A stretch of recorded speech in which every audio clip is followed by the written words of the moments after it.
Cepat betul waktu maghrib di Bima. Sudah jam 6:03. Kita akan jawab beberapa pertanyaan dari tanpa nama. Bagaimana adabnya bila imam setelah sholat fardu membaca zikir yang keras, tapi masih ada jamaah yang masbuk? Tashwish, mengganggu. La tushawwish, jangan kau ganggu orang sholat. Yang dimaksud dengan kalimat mengganggu itu adalah bacaan selain zikir. Ada orang sholat, Allahu Akbar, tiba-tiba dia di samping nyanyi. Itu namanya mengganggu. Tapi kalau ada orang sholat, yang lain yang sebelah subhanallah, subhanallah, subhanallah, apakah terganggu? Tidak. Yang terganggu dengan subhanallah itu setan. Kenapa? Karena bacaan zikir dengan sholat isinya sama. Aqimis sholata li zikri, dirikanlah sholat untuk zikir mengingat aku. Orang yang berzikir sama circle-nya, sama signalnya. Orang yang berzikir mengingat Allah, orang yang sholat mengingat Allah. Orang yang sama-sama mengingat Allah tidak saling mengganggu dan tidak saling terganggu. Jadi kalau ada orang sholat, orang sebelah itu berzikir, tapi zikirnya mengganggu, dua kemungkinan. Yang sholat itu setan atau yang berzikir itu setan. Dia udah tahu bahwa zikir itu tidak terlalu kuat, tidak terlalu pelan. Subhanallah, subhanallah. Udah tahu ada orang sholat, kuat-kuat matanya ke situ lah. Subhanallah, subhanallah. Ini setan. Ini setan yang sedang berzikir. Pak Ustadz, zikir setelah selesai sholat itu kan zikirnya sir. Itu menurut mazhab Syafi'i. Zikirnya jahar, mazhab muridnya Imam Syafi'i, namanya Hambali, Imam Ahmad bin Hambal. Menurut mazhab Syafi'i, berzikir itu jahar sementara makmumnya tahu. Kalau makmumnya sudah tahu, zikirnya sir. Maka di sebagian masjid zikirnya sir. Pas imam ditanya, Pak Imam zikirnya kok enggak jahar? Makmumnya udah tahu. Ustaz Somad kalau jadi imam bacanya, saya kalau jadi imam zikir saya jahar. Kenapa Ustaz nggak baca sir? Karena makmum saya ada 3 orang nggak tahu. Yang pertama anak kecil, dia nggak tahu. Yang kedua mu'alaf baru masuk Islam. Yang ketiga orang tua udah tahu cuman lupa. Maka mereka dikasih tahu. Anak-anak ini pulang ke rumah, nanti ditanya sama emaknya, nah zikir di masjid tadi apa? Tapi kalau saya zikir kuat dia tahu, subhanallah, subhanallah. Tapi tidak terlalu kuat. Nggak mungkin juga orang di masjid zikir sampai subhanallah, subhanallah. Kau zikir apa ngamuk?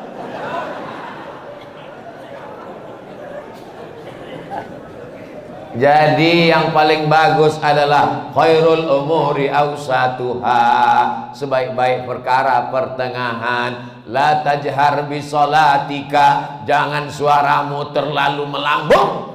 Wala tukhafit biha, jangan pula terlalu tersembunyi. Wabtaghi baina dzalika sabila, carilah jalan tengah. Subhanallah, subhanallah, subhanallah. Ustaz Somad ngomong katanya bersuara jangan terlalu melambung tinggi. Ustaz sendiri kalau ngomong tinggi, saya biasa aja, sound systemnya bagus. Ini masjid bagus. Saya dikasih nasihat sama ketua DMI, Dewan Masjid Indonesia. Tolong Ustaz Somad kalau ceramah itu di mana-mana kasih tahu supaya perbaiki sound system. Karena 80% fungsi masjid ada sound system. Suara imam dengan sound system, suara khatib dengan sound system, suara ustadz ceramah. Kadang kita mau pengajian suaranya nggak jelas. Ada jenis mikrofon itu ustadz itu suaranya seperti kumur-kumurnya.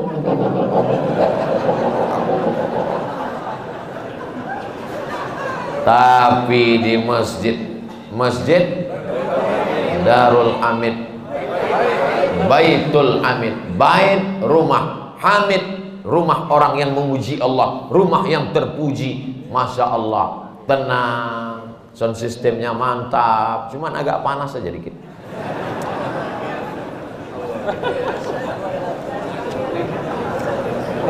Negeri Bima memang luas.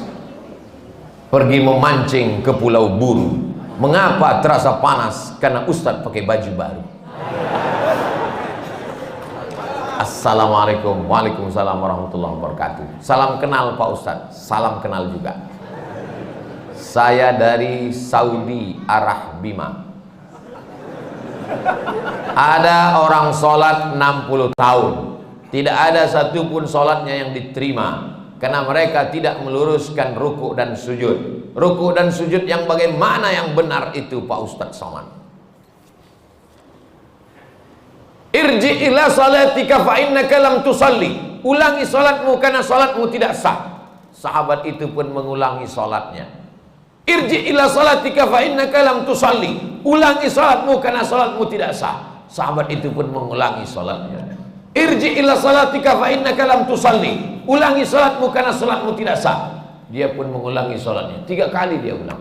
Akhirnya setelah dia ulang 3 kali, gimana yang benar itu ya Rasulullah? Kata Nabi, hatta tatma'inna raki'an. Kalau kau ruku, rukuknya tumakninah. Makna tumakninah 2. Yang pertama, ada tempo tenggat waktunya. Seminim-minimnya ruku, 1 kali tasbih. Subhana rabbiyal azimi wa bihamdih.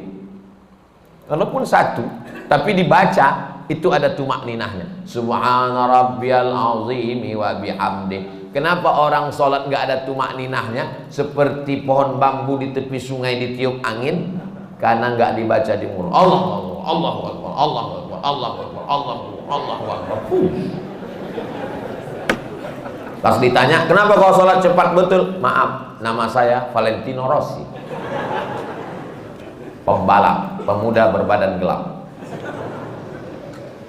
Yang kedua, kenapa tidak ada tumakninah? Tidak benar rukuknya. Kalau diletakkan bejana di atas, tidak tumpah airnya, diagak-agak demikian. Jangan terlalu tunduk ke bawah seperti kambing lapar dapat rumput. Jangan mendongak ke atas seperti kuda jantan melihat kuda betina, apalagi kuda liar. Maka dia harus diagak-agak, dikira-kira. Jadi makna tumakninah 2, gerakannya dan waktunya.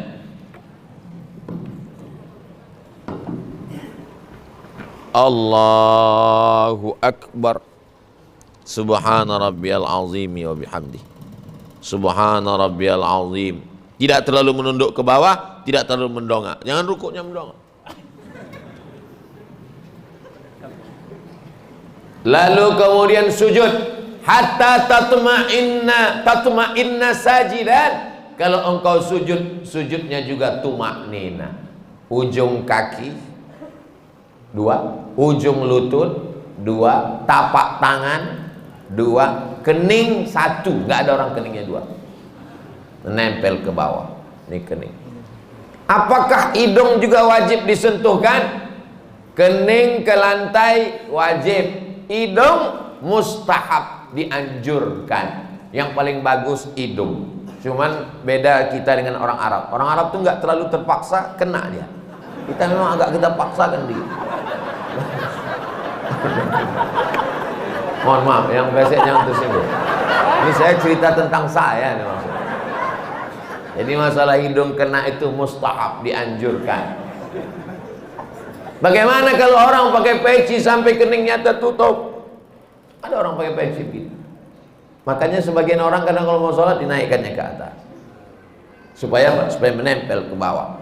Afdalnya demikian. Bagaimana kalau ada orang keningnya tertutup? Maka sesungguhnya kain pada bagian tubuh yang menutupi tidak membatalkan sholat. Mana dalilnya? Karena ada seorang sahabat Nabi sedang sholat, dia ambil ujung jubahnya, dia tutupkan ke atas pasir, karena dia tidak mau keningnya menempel ke pasir karena panas, terik, nggak ada sajadah. Sholat dia, pas mau sujud, ujung jubahnya dia sujud di atas. Itu dalil boleh menempelkan ke kain yang menempel ke badan, tapi kurang afdal. Yang afdal adalah menyentuh. Begitu yang diajarkan Nabi. Kenapa orang bisa tasbihnya itu cepat sekali? Karena tidak diucapkan di mulut. Kalau diucapkan di mulut pasti pelan. Subhana rabbiyal a'la wa bihamdi. Subhana rabbiyal a'la. Subhanakallahumma wa bihamdika. Tasbih kita pelan itu karena diucapkan. Subhanallah, subhanallah, subhanallah, subhanallah. Jadi kalau ada bapak ibu lihat ada orang cepat sekali, itu karena nggak diucapkan.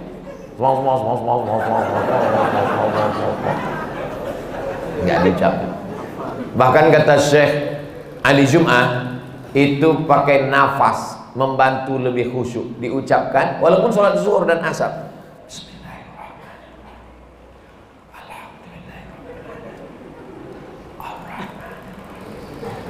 Pakai nafas dan diucapkan. Apakah Nabi itu kalau sholat mulutnya bergerak? Ditanya kepada sahabat Nabi namanya Khabbab ibnul Alf. Ya Khabbab, ya. Nabi itu kalau sholat mulutnya bergerak. Ya. Dari mana kamu tahu? Bittirabi lihiyatih. Aku lihat jenggot Nabi bergoyang. Kenapa jenggotnya bergoyang? Karena dagu dan rahangnya bergerak. Ini ada orang sholat mulutnya nggak bergerak sama sekali. Matanya aja yang bergerak.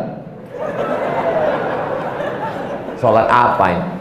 Ini pertanyaan sederhana, tapi mengkoreksi lagi sholat kita. Yang tidak benar sholatnya karena tidak membaca. Dibaca, qiraah itu artinya membaca. Sedangkan orang yang baca mulutnya nggak bergerak itu namanya mutola'ah. Itu beda dalam bahasa Arab. Kalau bergerak membaca, makanya qiraatul Fatihah membaca. Bismillahirrahmanirrahim. At-tahiyatul mubarakatus shalawatut thayyibat. Assalamu alayka ayyuhan nabi wa rahmatullahi wa barakatuh. Wassalamu alayna wa ala ibadillahi shalihin. Asyhadu an la ilaha illallah wa asyhadu anna Muhammadar Rasulullah. Allahumma shalli ala sayyidina Muhammad wa ala ali sayyidina Muhammad. Sampai fil alamin innaka Hamidum Majid. Allahumma ighfir li ma qaddamtu wa ma akhartu wa ma asrartu wa ma a'lantu wa ma asraftu wa ma anta a'lamu bihi minni antal muqaddim wa antal muakhir. La ilaha illa anta subhanaka inni kuntu minadh dhalimin. Allahumma inni a'udzubika min 'adzabi jahannam wa min 'adzabil qabri wa min fitnatil mahya wal mamat wa min syarri fitnatil masiihid dajjal. Allahumma a'inni 'ala dzikrika wa syukrika wa husni ibadati. Assalamualaikum warahmatullahi. Assalamualaikum warahmatullahi. Tumaknina. Kalau tidak ada tumaknina, kata Nabi, ulangi sholatmu karena sholatmu tidak sah. Mari kita jaga sholat kita lagi insyaallah. Jangan menjadi pencuri-pencuri sholat. Bagaimana pencuri sholat? Karena tidak lengkap rukunnya, syarat-syaratnya menurut pandangan ulama fikih. Ada orang sekarang ketika ditanya, kamu sholatnya kok cepat sekali, nggak lengkap. Yang penting hati kita. Ini orang tidak belajar fikih, nggak ngaji. Dan orang seperti ini tidak ada di Bima. Dulu pernah ada tapi udah meninggal. Assalamualaikum Ustaz. Waalaikumsalam. Berkaitan dengan kirim Al-Fatihah, apakah Nabi ngirim Al-Fatihah untuk istrinya Siti Khadijah? Apakah Nabi ngirim Al-Fatihah untuk Ja'far saudara kembarnya? Apakah Nabi para sahabat kirim Al-Fatihah? Supaya kami paham Pak Ustadz. Jadi ini yang nanya ini, dia mau beramal kalau dilakukan Nabi. Kalau nggak dilakukan Nabi, nggak mau. Nggak apa-apa, bagus. Ada seorang sahabat Nabi, bukan sahabat Abdul Somad. Dia sebelum tidur malam bertasbih alfa uqdah 2000 simpul. Diambilnya simpul tali 2000. Simpul tali 2000. Habis itu zikir subhanallah subhanallah subhanallah 2000 simpul. Sekarang saya tanya, bolehkah bertasbih 2000 kali sebelum tidur malam? Boleh apa enggak boleh? Sekarang balik pertanyaan ini. Pernahkah Nabi melakukannya? Nggak pernah. Kalau nggak pernah dilakukan Nabi, apakah boleh dilakukan? Tadi katanya yang boleh, sekarang nggak boleh. Ternyata kalau ngomong sama orang belum sarapan susah ya.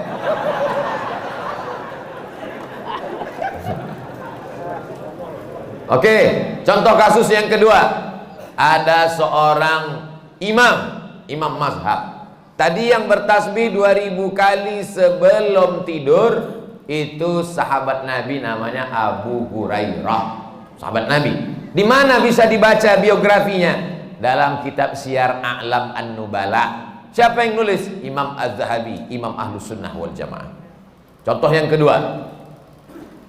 Da'autu lisyafi'i fi salati arba'ina sanah. Saya mendoakan guru saya Imam Syafi'i fi salati, dalam salat saya arba'ina sanah, 40 tahun. Rabbi firli wali walidayya wali Muhammad bin Idris Asy-Syafi'i. Bolehkah mendoakan Imam Syafi'i 40 tahun? Boleh. Sekarang pakai logika ini. Pernahkah dilakukan Nabi? Nggak pernah. Kalau nggak pernah dilakukan Nabi berarti nggak boleh. Ini pertanyaan tingkat tinggi. Apakah mesti disyaratkan, mesti dilakukan Nabi dan sahabat? Puasa Nabi Daud, pernahkah Nabi melaksanakan puasa Nabi Daud secara berterusan? Yasumu yauman wa yuftiru yauman? Nggak pernah. Tapi Nabi memujinya. Apa kata Nabi? Ahabbu saum ilallah saumi Daud. Puasa yang paling bagus adalah puasa Nabi Daud. Nabi tak pernah melakukannya. Jadi sunnah ada 3. Yang pertama sunnah fi'liyah, Nabi melakukannya. Yang kedua sunnah qauliyah, Nabi mengucapkannya tapi Nabi tak melakukannya. Ada jenis yang ketiga, sunnah takririyah, Nabi tidak melakukannya, Nabi tidak mengucapkannya, dilakukan orang lain, disetujui Nabi. Mana contohnya? Sami Allahu liman hamidah, Nabi mengajarkan Rabbana lakal hamdu mil'us samawati wa mil'ul ardi wa mil'u ma syi'ta min syai'in ba'd. Tapi ada satu sahabat bacaannya lain. Sami Allahu liman hamidah, Rabbana lakal hamdu hamdan thayyiban mubarakan fi. Selesai salat Nabi tanya, siapa tadi yang baca alhamdulillah hamdan thayyiban katsiran mubarakan fi? Aku enggak pernah ajarkan. Aku ya Rasulullah. Apakah Nabi marah? Aku enggak pernah melakukannya. Kenapa kamu pandai-pandai buat doa itu? Kau masuk neraka jahanam. Apa kata Nabi? Apa kata Nabi? Ra'aitu bid'an wa salasuna malakan yabtadirun. Aku lihat 39 malaikat turun dari pintu langit ingin mencatat doa yang kau baca. Enggak pernah dibaca Nabi. Begitu juga dengan Allahu Akbar kabira. Diriwayatkan oleh Abdullah bin Umar bin Khattab. Nabi mengajarkan Allahumma ba'id baini wa baina khatayaya kama ba'adta bainal masyriqi wal maghrib. Sahih Bukhari. Allahu Akbar kabira ada juga dalam Sahih Bukhari. Nabi tidak pernah mengucapkannya. Siapa yang membaca itu? Sahabat. Allahu Akbar. Tiba-tiba ada sahabat di belakang. Allahu Akbar kabira walhamdulillahi katsira wa subhanallahi bukratan wa asila. Titik. Wajhatu wajhiya itu iftitah lain. Selesai salat Nabi tanya, siapa tadi yang baca Allahu Akbar kabira? Ana ya Rasulullah. Apa kata Nabi? Futihat abwabus sama, terbuka pintu-pintu langit, malaikat turun mencatat doa yang kau baca. Ini jenis takriri. Makanya perbuatan kalau tidak dilakukan Nabi adalah bid'ah. Betul kata Imam Syafi'i, kalau dia bertentangan dengan syariah. Selama masih ada dalilnya, tidak bertentangan dengan syariah, maka dia tidak disebut bid'ah dhalalah, tapi dia disebut dengan mahmudah. Sekarang tentang mengirimkan Al-Fatihah kepada orang meninggal dunia, sampai apa tak sampai? Siapa bilang sampai? Memangnya yang udah meninggal itu pernah ngasih tahu? Alhamdulillah titipannya udah sampai, makasih ya. Imam Ibnu Taimiyah punya murid namanya Imam Ibnul Qayyim Al-Jauziyah. Punya kitab namanya Kitab Ar-Ruh. Sudah diterjemahkan ke bahasa Indonesia 3 huruf, R-O-H, roh. Di situ diceritakan Imam Ahmad bin Ambal lewat di suatu makam. Ada orang baca Quran. Kata dia, berhenti, jangan kau baca. Lalu disebutkanlah sanad-sanadnya. bahwa membaca Quran itu untuk orang meninggal dunia tidak terlarang. Tentang kitab roh ini tidak diragukan, karena ada seorang dapat gelar doktor gara-gara meneliti kitab roh, namanya Dr. Bassam dari Kuwait. Umar bin Khattab punya anak laki-laki namanya Abdullah bin Umar bin Khattab. Dia pesan, kalau aku meninggal dunia, nanti bacakan di atas makamku pangkal Al-Baqarah 5 ayat sampai wa ulaika humul muflihun, dan ujung Al-Baqarah 3 ayat lillahi ma fis samawati sampai habis. Pesan Abdullah bin Umar bin Khattab kepada orang nanti kalau aku sudah meninggal. Berdasarkan itu Imam Nawawi meninggal tahun 676 dari kalangan mazhab Syafi'i, dalam kitab Al-Azkar mengatakan, wa in khatimul qur'ana fahuwa hasanun, seafdal-afdalnya dibacakan sekhatam Al-Qur'an.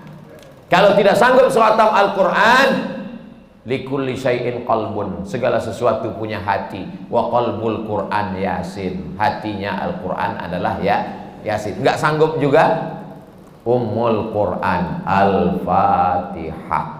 Itulah dia dalil-dalil orang yang membacakan Quran. Kalau enggak setuju, jangan salahkan orang karena orang punya dalil. Saya enggak setuju, enggak usah lakukan. Yang tidak boleh itu adalah tidak ada ulama satupun yang membolehkan, dia membuat sendiri. Nah, itu enggak boleh. Imam Nawawi, ini Imam Nawawi bukan imam sembarangan. Dia bukan selevel Imam Samudra, apalagi Imam S. Arifin. Imam Nawawi, kalau kita baca kitab pertama Sahih Bukhari, di bawah Sahih Bukhari Sahih Muslim. Imam Muslim muridnya Imam Bukhari. Kalau kita baca Sahih Muslim kita nggak paham, kita mesti baca kitab Al-Minhaj Syarah Sahih Muslim Ibn Al-Hajjaj Imam Nawawi. Imam Nawawi itu dalam kitab fikih, kitab besar Al-Majmu' Syarah Muhazzab, Raudatul Talibin wa Umdatul Muftin. Saya ngajar hadis arba'in, hadis paling sedikit kecil arba'in, Imam Nawawi. Hatam arba'in naik kitab Riyadus Shalihin, Imam Nawawi. Hatam Riyadus Shalihin naik lagi kitab Al-Azkar, Imam Nawawi. Membaca kitab Mustalah Hadis yang disyarah oleh Imam Suyuti, Tadribur Rawi, Syarah Takrib Nawawi. Imam besar. Apa kata Imam Nawawi? Mengomentari hadis tentang pelepah korma. Nabi membelah pelepah korma, ditusukkannya ke makam. Apa kata Nabi? Kalau tasbih pelepah korma saja sampai, apalagi bacaan Quran orang beriman.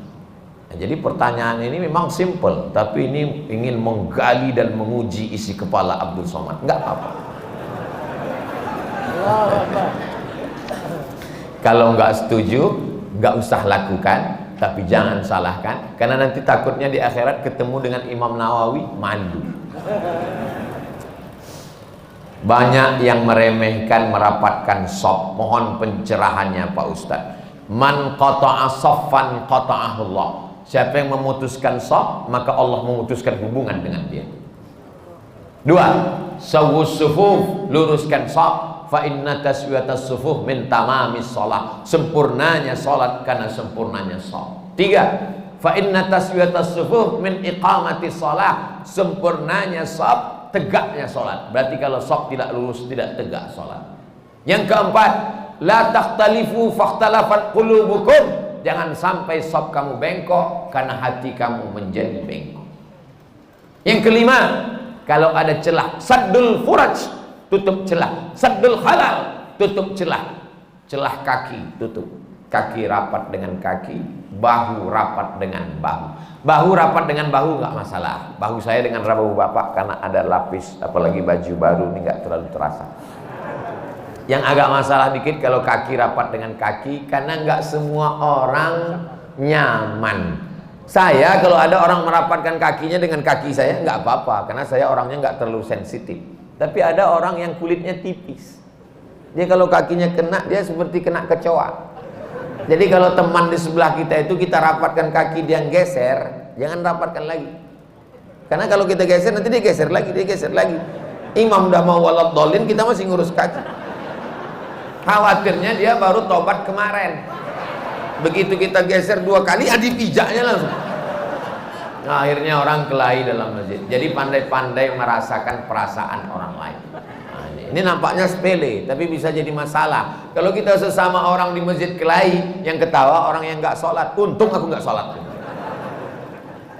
Jadi soft ini. Makanya imam nggak boleh angkat takbiratul ihram sebelum dia katakan sawus sufuf fa inna taswiyatas sufuf min tamamis shalah. Dia tidak hanya sekedar melihat ke depan, tapi dia tengok ke belakang. Dia tengok lurus, dia lihat lurus, dia tengok kaki, sandul khalal, tutup celah, baru takbiratul ihram. Tapi nggak perlu juga imam sampai ke belakang meriksa satu-satu. Ada dulu sahabat saya, ketua Majelis Ulama Indonesia, dia sholat. Ketika itu ada mahasiswa Afrika jadi imam di asrama. Mahasiswa Afrika ini orangnya masalah sop ini dia belakang. Ada satu yang nggak sabar, maju deh ke depan. Allahu Akbar. Nah, ini namanya imam kena kudeta nggak berdarah. Apakah makmum itu sudah tahu bacaan tentang luruskan shaf? Tahu? Bacaan tentang sawus sufuf itu hampir semua orang Indonesia kan tahu kan? Luruskan shaf, tahu semua. Kenapa diulang imam setiap mau sholat? Menunjukkan manusia ini lupa dan lalai. Belum pernah pengalaman saya sholat di masjid tiba-tiba imamnya ngomong, jamaah saya nggak perlu menyuruh meluruskan shaf, kalian udah tahu semua kan? Menunjukkan manusia ini selalu lalai tentang shaf. Maka luruskan. Qadamun biqadamin, mangkibun bimangkibin, mangkibun bimangkibin, bahu dengan bahu, kaki dengan kaki, lurus. Allah. Sekarang enak ada sajadah. Zaman Nabi mana ada sajadah? Bagaimana cara meluruskannya? Bahu dengan bahu, kaki dengan kaki. Innallaha yuhibbul ladzina yuqatiluna fi sabilihi shaffa. Allah suka melihat kita lurus shaf, ka'annahum bunyanun marsus, seperti bangunan yang kokoh. Karena kalau rapat, setan tidak bisa masuk. Itu filosofi lurusnya shaf. Mohon doakan remaja masjid Baitul Hamid agar istiqomah Pak Ustadz. Semuanya, bukan yang remaja, yang tua pun bisa juga nggak istiqomah. Ini kadang anak-anak muda ini husnuzonnya keterlaluan. Disangkanya kalau udah tua istiqomah. Ya, oke. Mohon doa Ustadz, semoga usaha warung magnet rezeki berkah saya diluaskan dan dilancarkan. Inilah orang yang paling pandai mengambil kesempatan. Mumpung orang ramai, doanya dapat, iklannya dapat.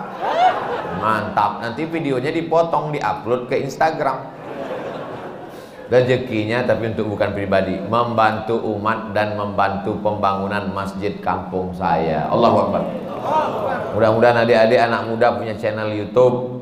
Hasilnya untuk buat bangun masjid, pondok pesantren, tahfiz Quran. Amin. Terima kasih. Barakallahu fiik Ustadz. Salam alumni 212. Ada lengkap semua. Masya Allah, tabarakallah. Tapi dia nggak ada nanya, cuman itu aja.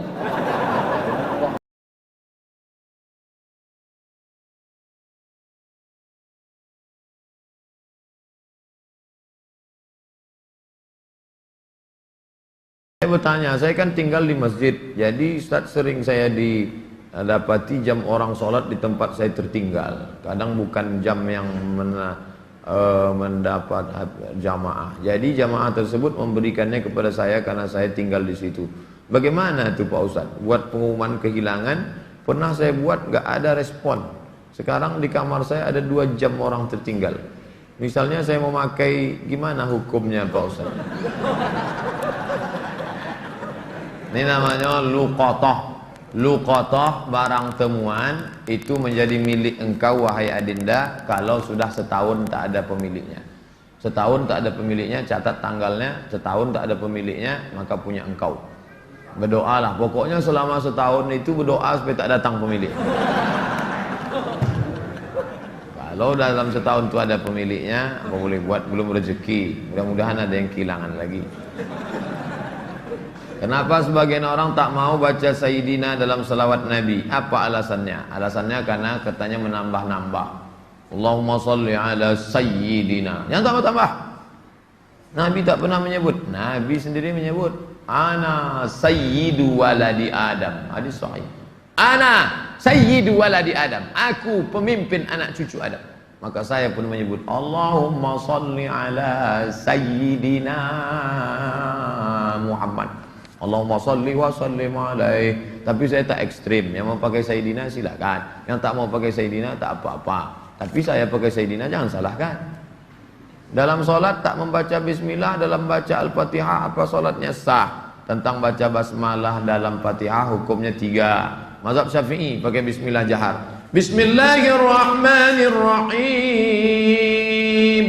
Syafi'i. Kalau Hanafi sama Hambali,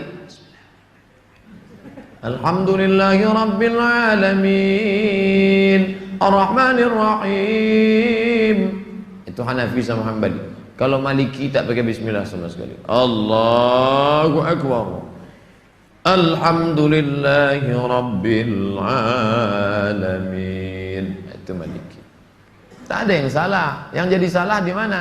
Ketika masjid itu bermazhab Syafi'i, ente masuk petantang petenteng pakai bismillah. Di situ letak kesalahannya.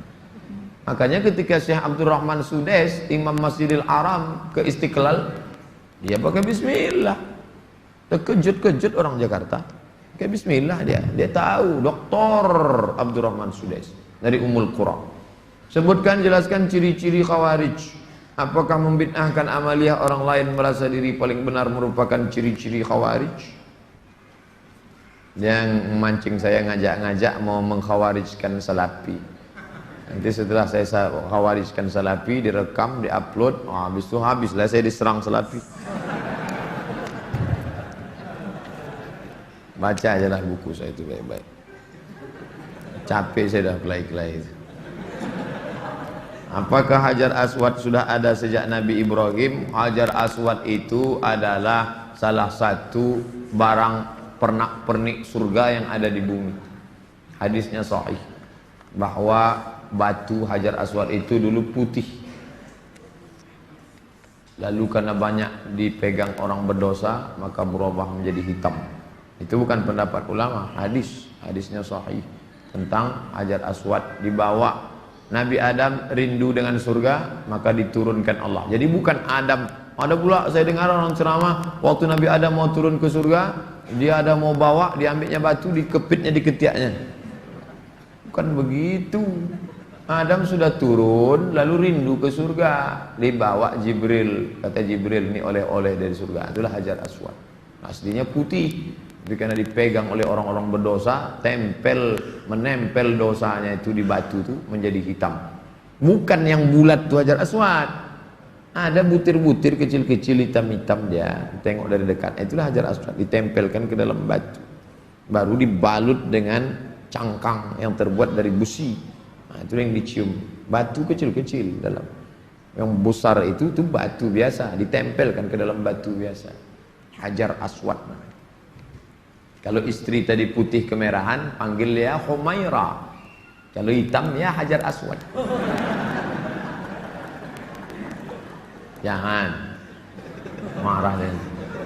Umur saya 24 tahun. Sekarang saya sudah kerja di perusahaan A. Saya baru diterima di perusahaan B yang merupakan pekerjaan impian saya.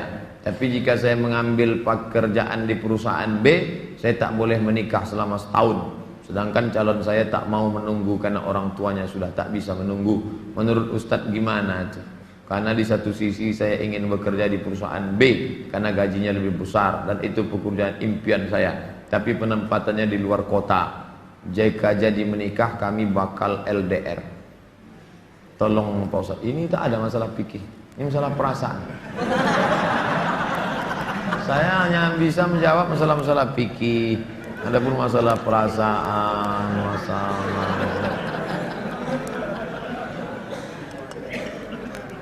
saya yang bisa saya jawab tuh halal, haram, makruh, mubah, rukun, syarat, wajib, sunat, sunat muakkad. Adapun masalah ini, baiknya kalian duduklah musyawarah. Adinda, kita menikah-nikah saling pengertian. Aku kuliah pontang-panting mau kerja ini kerja yang paling. Tolonglah kau pahami keadaanku sekarang. Kalau dari awal aja dia tak bisa ngerti kita, gimana setelahnya? Ini belum lagi menikah. Main paksa-paksa, tak bisa.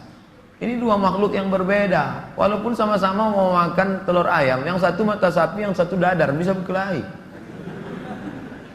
Ini harus mengalah. Hari ini aku mata sapi, besok kau dadar. Ya, lama-lama yang mata sapi suka dadar, yang dadar suka mata sapi. Harus begitu.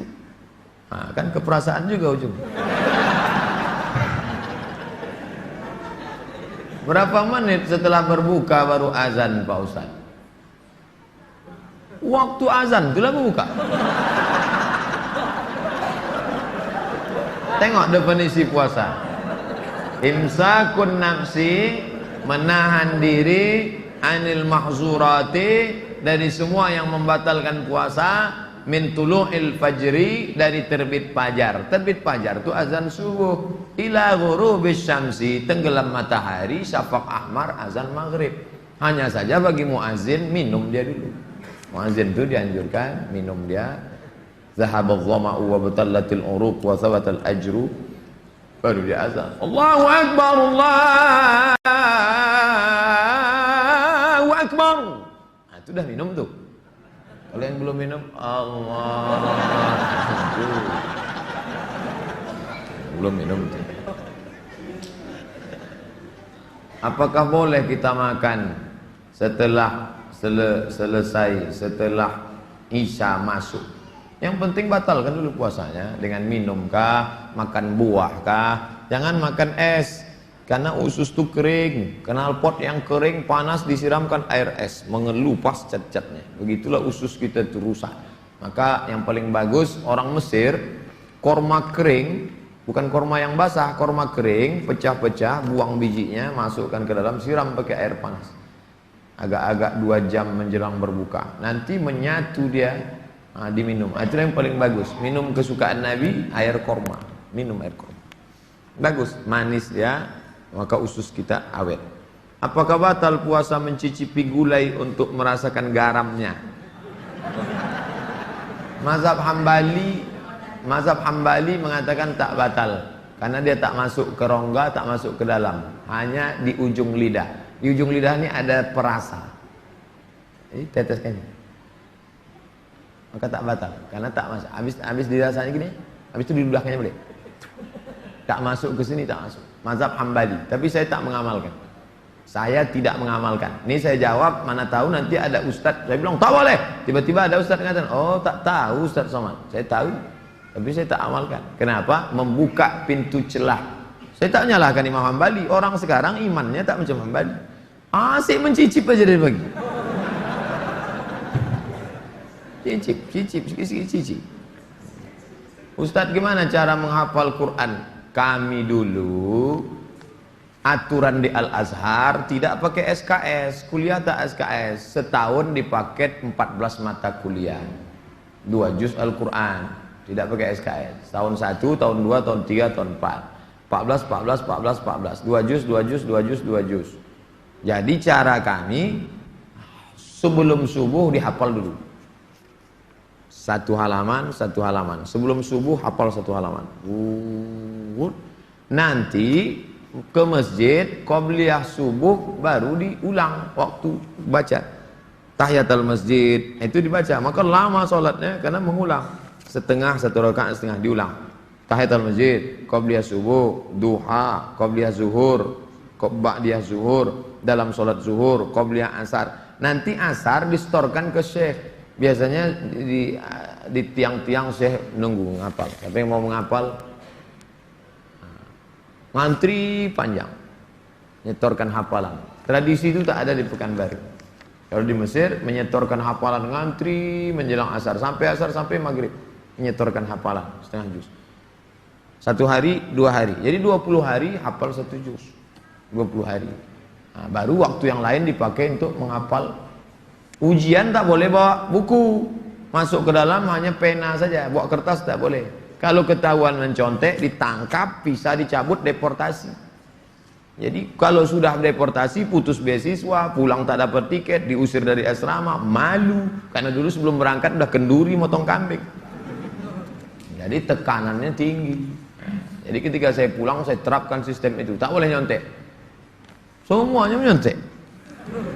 Akhirnya saya berpikir, saya gimana supaya saya buat 10 soal.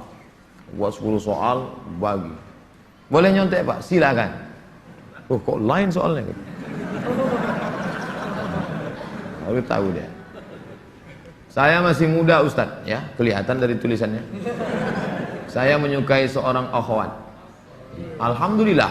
Sempat antum suka ikhwan? Masuk antum yang 144 di. Apa yang harus saya lakukan Pak Ustadz? Kalau untuk meminang sekarang saya tak bisa karena masa kuliah. Saya nggak mau pacaran, tapi saya takut nanti akhwat yang saya suka ini diambil orang. Apa yang harus saya lakukan Pak Ustadz? Antum datang ke orang tuanya, Pak saya mau minang anak bapaknya. Kapan kau nikah? Ya setelah selesai kuliah lah. Semester berapa sekarang? Baru daftar Pak.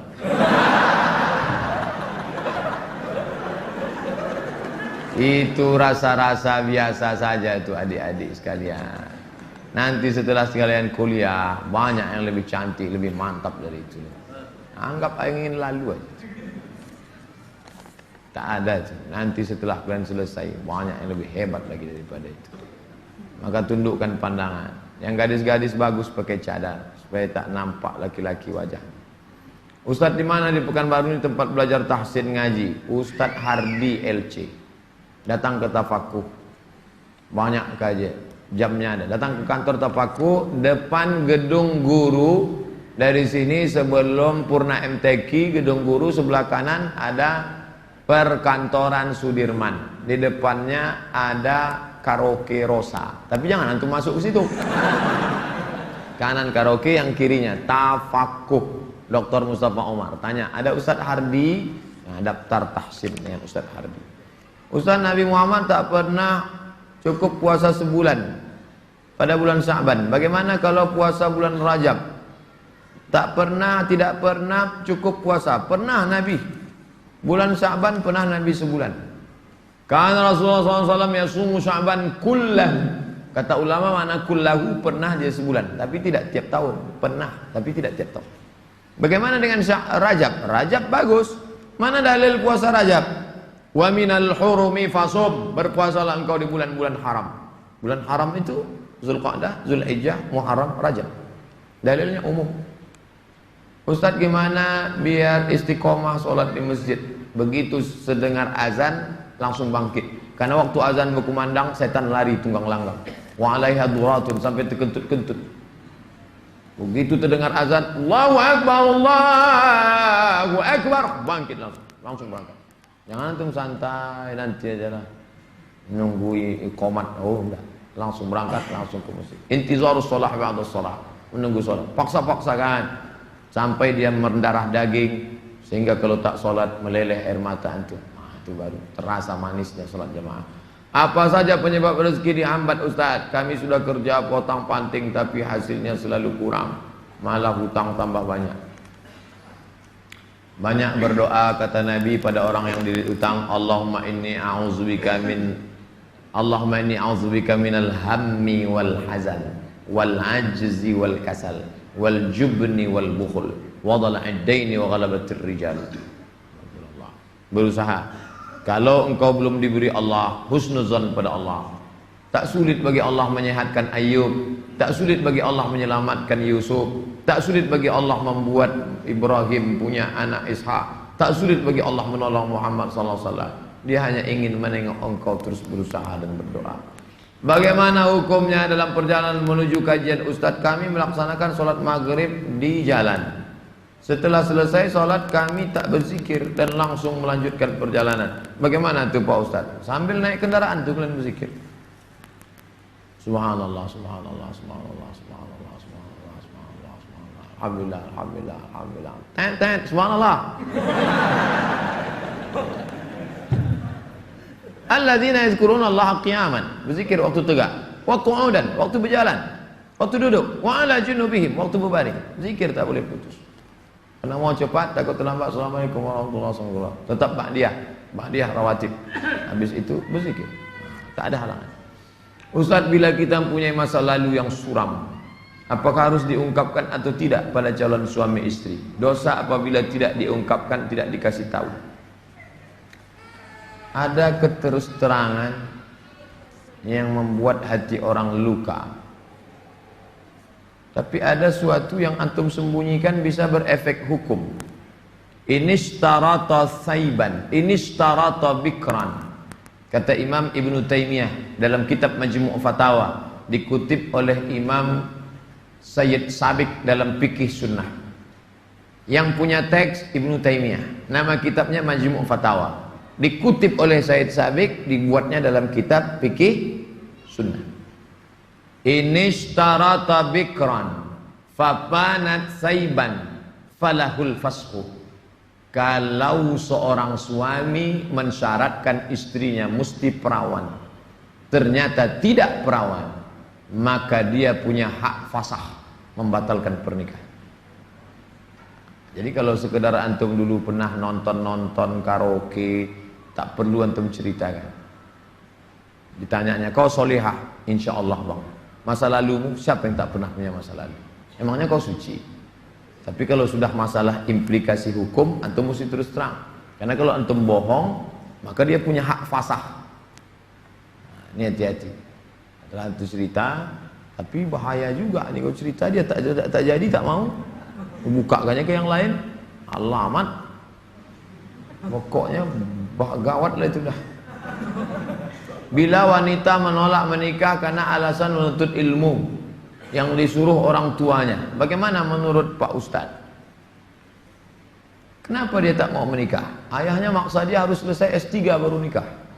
S2 23, S3 tambah lagi, S2 25, S3 3 tahun 28. Kau setelah doktor baru boleh menikah. Begitu kata bapaknya. Hadapi bapaknya. Keras bapaknya nih Pak Ustadz. Bapaknya orang apa? Orang Kabupaten Kampar. Ajak Ustadz Mustafa Umar. Bapaknya orang apa? Orang Jawa. Ajak Ustadz Jamhur. Jumpa sama Ustadz Jamhur. Assalamualaikum, Waalaikumsalam. Pripun kabari apik? Oh, katanya bapak tak mau ngasih anak bapak nikah sama dia. Saya bukan tak mau, itu saya ngasih alasan aja biar tak jadi sama dia. Ini orangnya baik pak, baik orangnya, sopan. Oh, jadi ada pintu celah masuk ke dia. Bapaknya itu kan manusia, bukan robot. Ada hatinya. Kau sentuh tepat di hatinya, dia akan jadi milikmu untuk selamanya. Sebelumnya mau ucapkan selamat milad ke-40. Bolehkah itu mengucapkan selamat ulang tahun? Saya tak merasa 40. Saya lahir tahun 1397 Hijrah. Jadi umur saya sekarang sudah 42 tahun. Saya pakai Hijriah. Maksud pertanyaannya, bolehkah mengucapkan selamat ulang tahun? Pernah tak Nabi mengulang hari ulang tahunnya? Ya Rasulullah, kenapa engkau puasa hari Senin? Zaka yauma wulidtu, hari Senin aku lahir. Ada dia menyebut hari kelahirannya, tapi diisinya dengan ibadah. Kalau mengingat hari lahir dengan sedekah anak yatim, pergi ke jumpa Pak Yazid, sedekah. Pak Yazid, berapa anak yatim di sini? Ada 200. Tolong keluarkan. Semuanya, 5 orang aja Pak. Iko ada nasi bungkui kok. Makan bersama. Dek, makan ya. Adik kenapa tinggal di sini? Ayah saya meninggal, adik. Syukur atas nikmat. Tak salah. Tapi kalau dikumpul kawan-kawan, hari ulang tahun, dipecahkan telur ayam, telur itik, telur bebek, dikasih pula ini, diikatkan di tiang listrik, disiram kopi, rupanya ada kabel telanjang, kontak mati. Buat dosa aja. Saya punya teman, suka sekali berjudi. Sudah berkali-kali saya nasihati, tak juga mau berhenti. Saya suruh teman lain juga tak mau. Bagaimana cara menyadarkannya Pak Ustaz? Panggil polisi. Angkat. Banyak jamaah kita polisi. Nanti saya kasih nomor. Jamaah kita banyak polisi. Saya kasih nomor. Di mana dia selalu main? Dia tangkap. Yang narkoba, tangkap. Ada cerita. Kertas terakhir. Boleh sholat berjamaah di masjid agak jauh dari rumah, tapi musola lebih dekat dari rumah kita. Bagaimana yang lebih baik? Kalau di masjid yang jauh itu engkau pergi karena ada pengajian Ustadz Mustafa Umar, ada pengajian Ustadz Mawardi Muhammad Saleh, tapi masjid yang dekat tetap ada sholat berjamaah, boleh. Tapi kalau sampai masjid musola yang dekat rumah tak ada orang sholat berjamaah, istahwadan alaihimus syayatin, sekeliling kampung itu diganggu setan. Musola, surau, langgar, masjid yang sudah dikomitmen sholat berjamaah, tiba-tiba tinggal tak ada berjamaah, istahwadat alaihimus syayatin. Nah, jadi perhatikan baik-baik. Pak Ustadz, memang di situ tak ramai, tapi pasukan inti adalah. Oke, tak masalah. Antum pergi ke masjid sana karena ada pengajian di situ. Tapi kalau sampai kosong, antum yang azan di situ, antum azan sholat dulu, selesai sholat baru pergi ke sana. Azan subuh sudah siap di masjid musola. Kita sholat sunat fajar di rumah. Siap sholat sunat baru kita ke masjid. Apakah sah sholat? Apakah sholat sunat kita itu sholat sunat di rumah? Rumahnya dekat. Tapi kalau rumahnya jauh, sholatnya di masjid. Nabi sholatnya kan di rumah. Nabi itu jarak dia 22 meter. Dari mimbar Nabi ke dinding kamar Nabi 22 meter. Kita berapa kali belok? Terakhir, apa boleh sholat tarawih di masjid jauh dari rumah kita, sedangkan masjid musola ada dekat? Sama jawaban macam tadi. Ala hazihin niyah. Al-Fatihah. A'udzubillahi minasyaitonirrajim. Bismillahirrahmanirrahim. Alhamdulillahi rabbil alamin. Ar-Rahmanirrahim. Maliki yaumiddin. Iyyaka na'budu wa iyyaka nasta'in. Ihdinas siratal mustaqim. Siratal ladzina an'amta 'alaihim ghairil maghdubi 'alaihim waladdallin. Amin. A'udzu billahi minasyaitonir rajim. Bismillahirrahmanirrahim. Alhamdulillahi rabbil alamin. Wassalatu wassalamu ala asyrafil anbiya'i wal mursalin wa ala alihi wa sahbihi ajma'in. La tada' lana fi maqamina hadha wa fi sa'atina hadhihi dhanban illa ghafartah, wala hamman illa farajtah, wala dainan illa qadaitah, wala dainan illa qadaitah. Segala hutang kami bantu kami melunasinya ya Allah. Wala mumtahinan illa najahtah. Saudara kami yang sedang ujian pekerjaan, ujian masuk perguruan tinggi, luluskan ya Allah. Wala aziban illa zawwajtah. Yang akan menikah, mudahkan urusan pernikahannya ya Allah. Wala maridan illa syafaitah. Yang kau uji dengan penyakit, sembuhkan, sehat dari penyakitnya ya Allah. Wala mayitan illa rahimtah. Yang meninggal dunia, curahkan rahmat dan kasih sayangmu pada mereka ya Allah. Allahumma khtim lana bi husnil khatimah wa la taqtim alaina bi su'il khatimah. Allahumma ja'al akhir kalamina 'inda intihai ajalina. Jadikanlah akhir kalam kami ketika ajal kami sampai. Qaula la ilaha illallah. Rabbana atina fid dunya hasanatan wa fil akhirati hasanatan wa qina adzabannar. Sallallahu ala sayyidina Muhammadin wa ala alihi wa sahbihi wasallam. Walhamdulillahi rabbil alamin. Taqabbalallahu minkum minna wa minkum taqabbal ya karim. Saya ucapkan selamat menunaikan ibadah Ramadan 1438. Mohon maaf zahir dan batin. Taqabbalallahu minkum taqabbal ya karim. Marhaban ya Ramadan. Wassalamualaikum warahmatullahi wabarakatuh.